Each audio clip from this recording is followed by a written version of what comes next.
नमस्कार किका. नमस्कार. अरे आज बोलायचं कारण असं, आपण इतक्या छान निसर्गाच्या सानिध्यात बसलो आहे. मी तुमचं पुस्तक पक्षी आपले सख्खे शेजारी वाचलं. मला खूप गोष्टी त्यातल्या आवडल्या. तर म्हणून मला असं वाटलं की तुमच्याशी गप्पा माराव्यात आणि विचारावं की हे पुस्तक लिहिताना तुमच्या डोक्यात काय होतं, आम्हाला काय वाटलं ते मी सांगेनच नंतर. विचार असा केलेला होता की आपल्या परिसरातल्या पक्ष्यांबद्दल लिहायचं आणि जे सहज दिसतात अशा पक्ष्यांबद्दल लिहायचं. बर. मला असं वाटतं की पुष्कळदा आपण आपल्या परिसरातल्याच गोष्टी बघत नाही. अगदी खरं. आणि त्यांच्याकडे आपलं दुर्लक्ष होतं. तर तसं होऊ नये म्हणून 40 ते 45 पक्षी असे बघितले आणि निवडले की जे पक्षी आपल्या परिसरामध्ये दिसतात आणि निरीक्षणांवरती आधारित लिहिलं. बर. म्हणजे काय तर मी परत एकदा गळ्यात दुर्बीण अडकवली आहे आणि परत एकदा या सगळ्या पक्ष्यांचा धांडोळा घेतोय असं मनात आणलं आणि त्यांच्याबद्दल लिहायला सुरुवात केली. आणि मग लक्षात आलं की केव्हा ना केव्हा तरी त्या पक्षाबद्दल काहीतरी आपण पाहिलेलं असतं आणि ते सगळे विचार मग एकत्र आले. बरोबर. आणि त्या ओघात ते मी लिहित गेलो. सुरुवातीला पक्ष्यांकडे बघणारा माणूस म्हणून मी या सगळ्याकडे बघायला सुरुवात केली, पक्षी बघायला सुरुवात केली. बरोबर. पण नंतर लक्षात आलं की आपण अशी वॉटर टाईट कंपार्टमेंट्स करू शकत नाही. आपण अशी खोल्या बांधू शकत नाहीत, भिंती बांधू शकत नाही. त्याच्यात इतक्या गोष्टी बघण्यासारख्या असतात आणि मग लक्षात यायला लागलं की सगळं एकमेकांशी जोडलं गेलेलं आहे. बरोबर. पक्षी झाडं, पक्षी किडे, पक्षी प्राणी, पक्षी माणूस, पक्षी ऋतुचक्र, पक्षी पाऊस, ऊन, वारा, सगळ्याशी ते सगळं छान जोडलं गेलेलं आहे. बरोबर. अगदी बरोबर. आणि मग ते आपल्याला मांडता येईल का असा विचार मनात आला, डोक्यात आला. आणि खरं मी काही मुद्दे वगैरे असे काही काढले नव्हते लिहिण्यापूर्वी. असं वाटलं की आपण लिहित जावं. मी उत्स्फूर्तपणे लिहित गेलो आणि पुष्कळदा असं होतं की लिहिता लिहिता आपल्याला सुचत जातं. पण काही वेळेला असा तो ओघ किंचित थबकल्यासारखा वाटतो की असं वाटतं की तुम्ही आम्हाला असं सांगताय का की विचार करा तुम्ही जरा, की किंवा तुम्ही बघा, तुम्ही अनुभवा आणि मग सांगा. किंवा काही वेळेला असं वर्णन एकदम थांबल्यासारखं वाटतं आणि असं वाटतं अरे अजून काहीतरी हवं होतं याच्या पुढे. एखाद्या पक्षाकडे आपण कोणत्या नजरेने बघतो किंवा एखाद्या निसर्गातल्या कोणत्याही जीवाकडे आपण कोणत्या नजरेने बघतो याच्यामध्ये निरीक्षकाची दृष्टी वेगळी असते आणि या फील्डमध्ये जो काम करत नाही किंवा जो बघत नाही त्याची दृष्टी वेगळी असते. तर मला काय वाटतं की ज्यांना या विषयाबद्दल काहीही माहिती नाही आहे ना, हे पुस्तक अशा लोकांसाठी आहे की जे पक्षी निरीक्षक आहेत असं नाही, तर ज्यांना माहीतच नाही आहे आणि ज्यांना उत्सुकता आहे, उत्कंठा आहे. म्हणूनच उदाहरणं देताना सुद्धा ती अतिशय चपखल बसणारी अशी उदाहरणं दिली. अगदी बरोबर. की परिसरातलीच झाडं घेतली आहेत, परिसरातलेच किडे आहेत, त्यांचे रेफरन्सेस आहेत, कुठल्या झाडांवरती पक्षी घरटी करतात, त्यांचं काय बघायला पाहिजे, निरीक्षण कसं करता आलं पाहिजे. हे घरात बसून फक्त शब्दांकन केलं त्याचं असं मी म्हणेन. सगळं पुस्तक मी आधी वाचलं होतं बाहेर. बरोबर. आधी पाहिलं होतं. प्रत्यक्ष बाहेर जाऊन निसर्गाशी एकरूप होऊन पक्ष्यांवरती हृदयापासून प्रेम करून, पक्षी हा माझ्या जीवनाचा एक अत्यंत अविभाज्य घटक आहे असं मला जन्माला आल्यापासूनच वाटत होतं. त्याच्याशी प्रामाणिक राहून हे काम करण्याचा प्रयत्न केला आहे. तर हे जे असणं आहे पक्ष्यांच्या बरोबरचं, त्याचं सार आहे हे पुस्तक म्हणजे. आणि म्हणून असं एक ठरवलं आम्ही की पक्ष्यांची वर्णनं नाही करायची, ते फोटोतून व्यक्त होईल. तर त्याच्यामुळे ती जी स्पेस आपल्याला मिळते, जो अवकाश आपल्याला मिळतो, त्याच्यातून तुमचे अनुभव त्याच्या बाबतीतले येऊ देत. आणि प्रत्येक पक्षाच्या बाबतीत असा विचार करण्याचा प्रयत्न केला आहे की तो पक्षी वाचवता कसा येईल आपल्याला.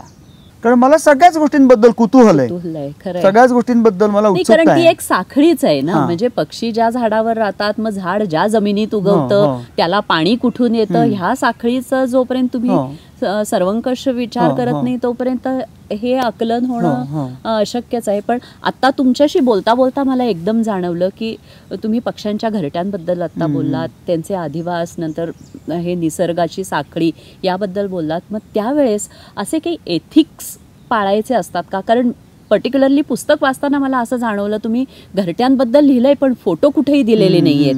मग असे काही एथिक्स तुम्ही पाळता का निसर्गाचं निरीक्षण करताना किंवा हे करताना? मला असं वाटतं काही पथ्य आपण पाळली पाहिजेत.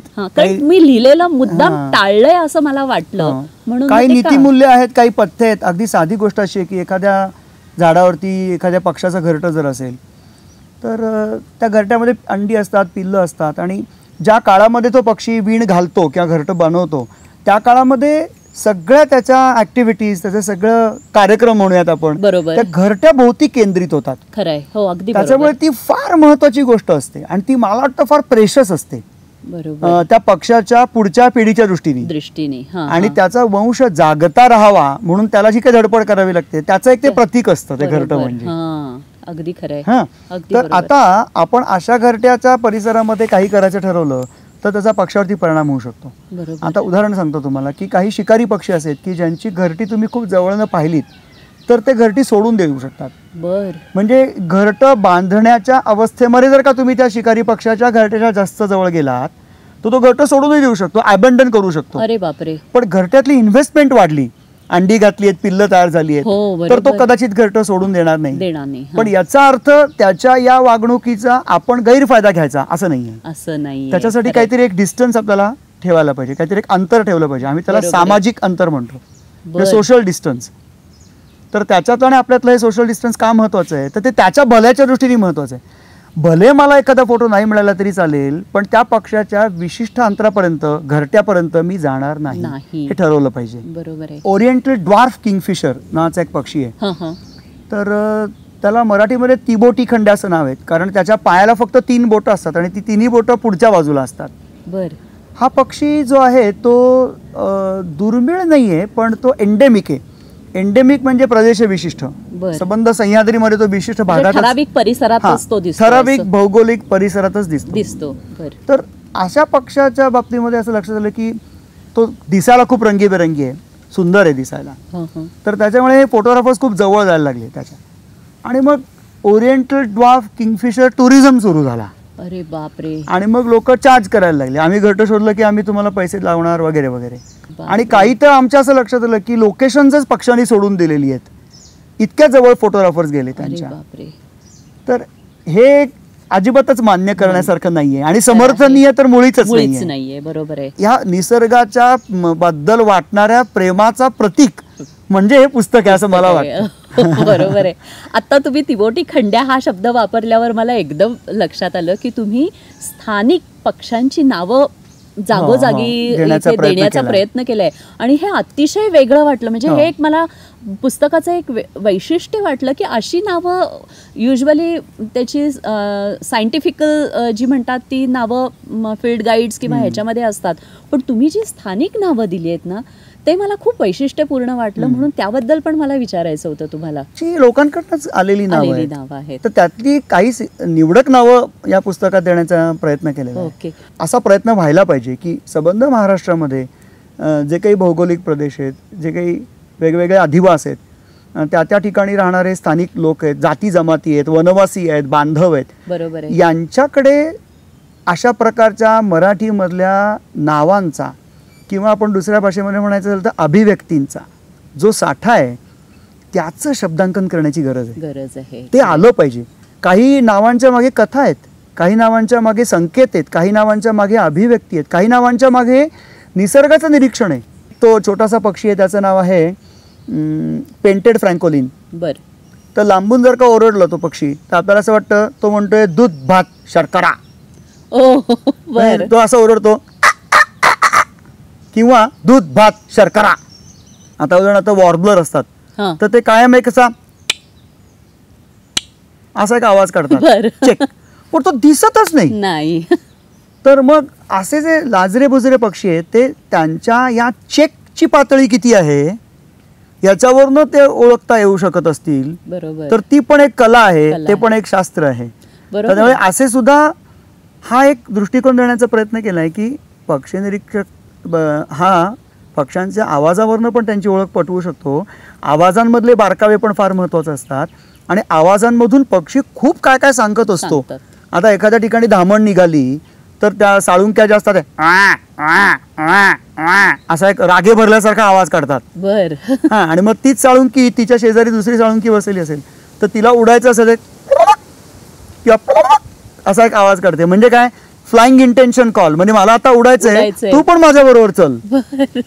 तर मला काय म्हणायचंय या संबंध पुस्तकामध्ये पक्षी बघण्यातली गंमत तुम्हाला कळली पाहिजे आणि ती गंमत, त्या गमतीचा आनंद घेतला पाहिजे. अशा दृष्टीने लिखाणाचा प्रयत्न केलाय. खरं तर ही सिरीज आहे पुस्तकांची आणि याचा मुख्य गाभा आम्ही असा ठेवलाय की आदिवासाप्रमाणे आपण त्यांचं वर्गीकरण करू. कारण एकत्र केलं तर काय बघायचं तेच कळणार नाही. म्हणून मग पाणथळीवरचे पक्षी, माळरानातले पक्षी, गवताळ प्रदेशातले पक्षी, जंगलातले, कदाचित समुद्र किनाऱ्यावरचे, हिमालयातले.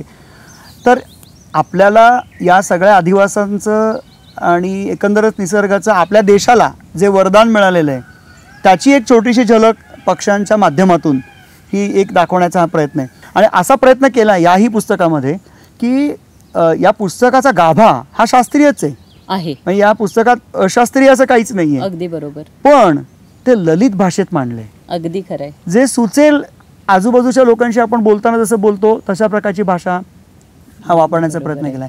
याचं कारण काय आहे तर मला असं वाटतं की जसं आपल्याला व्यक्तिमत्व असतं, तुम्हाला व्यक्तिमत्व आहे, मला व्यक्तिमत्व आहे, तसं प्रत्येक पक्षाचं एक खास एक व्यक्तिमत्व असतं.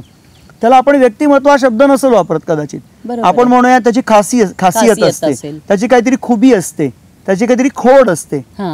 तर ही खासियत, ही खुबी, ही खोड याच्यात आणण्याचा प्रयत्न केलाय.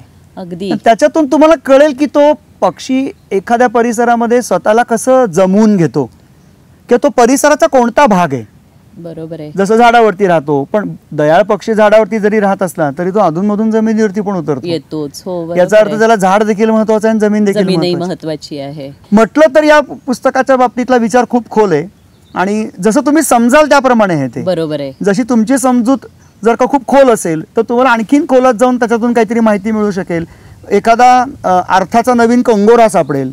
अगदी बरोबर आहे. पण जर तुम्ही नुकतंच याच्यातून चालायला सुरुवात केलेली आहे, हळूहळू पक्षी बघताय, नुकतीच दुर्बिणी घेतलेली आहे, पक्ष्यांचं पुस्तक कोणतं आहे तुमच्याकडे तेही माहिती नाही तुम्हाला, तर तुम्ही हे पुस्तक वाचायला घेतलं तर तुम्हाला वेगळ्या विश्वात ते घेऊन जाईल आणि वेगळ्या प्रकारची माहिती तुम्ही त्याच्यातून घेऊ शकाल.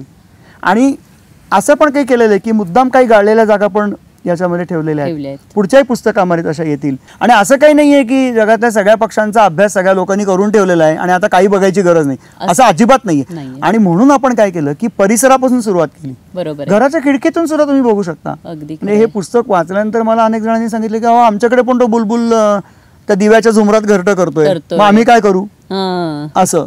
आणि मला असं वाटतं की हे संस्कार मुळात लहान मुलांवर व्हायला पाहिजे. त्यामुळे मी स्वतः लहान मुलांबरोबर जेव्हा बोलतो तेव्हा या गोष्टींबद्दल जास्त बोलतो. आणि ह्या पुस्तकाचं वाचन लहान मुलांच्या बरोबर त्याच्या आईबाबांनी केलं तर उत्तमच आहे, नाही तर लहान मुलांनी ते स्वतंत्रपणे वाचायला पाहिजे. बरोबर. आणि आपण या पुस्तकाची इंग्रजी आवृत्ती पण आता प्रकाशित करणार आहोत, त्याचंही काम आता हळूहळू सुरू होत आहे. ज्यांना निसर्गाची ओढ आहे, आवड आहे, काहीतरी निसर्गामध्ये करावं, बघावं, त्याचं संरक्षण संवर्धन करावं, यासाठी आपल्याला काही करायची इच्छा आहे, तर हे पुस्तक कुठल्याही माणसाला, कुठल्याही मुलाला, कुठल्याही व्यक्तीला वाचून एक आवड निर्माण करणं, त्याबद्दलचा एक अभ्यास करायच्यासाठी मार्गदर्शन होणारं असं पुस्तक मला वाटतं आहे. तुमच्या या अभिप्रायाबद्दल धन्यवाद.